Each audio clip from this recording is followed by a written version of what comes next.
This is the Hachlander House. Today, it stands as a protected heritage building at Schloderstrasse 7, overlooking the northern hills of Stuttgart. But the man whose name is carved into its history, the 19th century writer Wilhelm Friedrich Hachlander, never actually lived inside this structure. The building itself currently sits miles away from where its original stone foundation was poured. Over the last century and a half, this massive stone mansion literally moved across the city. To understand how a mansion moves, we have to start with this man. This portrait shows Friedrich Wilhelm Hachlander, a young writer who arrived in Stuttgart in 1840 to seek his fortune. He began by renting modest apartments, but his literary success eventually earned him an invitation to travel with Crown Prince Karl.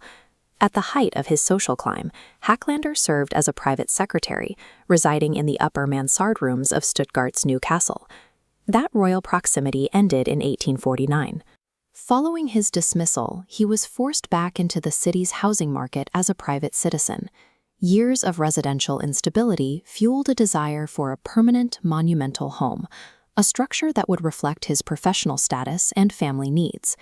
In 1859, Hachlander commissioned his friend, the architect Christian Friedrich Leins, to build his estate at Urbanstrasse 10 in the heart of the city. This historical sketch shows the scale of the interior. With its decorated ceiling and ornate fireplace, it was designed as a stately, high-status residence. But almost immediately after the project was completed, Hachlander realized the house was far too grand for his actual family needs. He sold the mansion and moved into a simpler, more practical home built immediately next door. The original Hachlander house remained as a vacant monument, left behind as the city center began to industrialize around it. By 1910, central Stuttgart was becoming highly commercialized. Older residential plots were being cleared to make room for massive corporate offices. This office building shows what happened to the original plot. An insurance company bought the land, preparing to demolish the Hachlander mansion for their headquarters. Johannes Mell, a builder who had been acquiring land on the northern hill of Killesberg, intervened.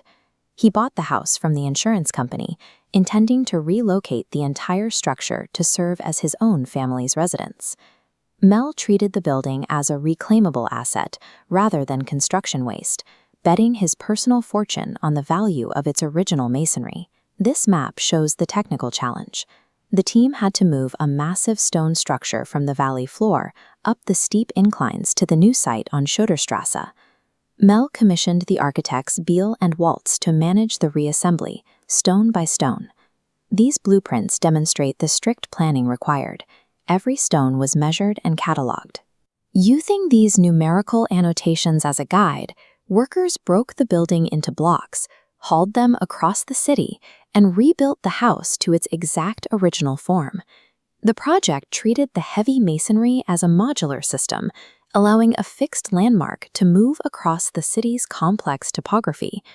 This vintage photograph shows the mansion standing at its new location. The reconstruction was complete, right down to the corner tower and street-level detailing.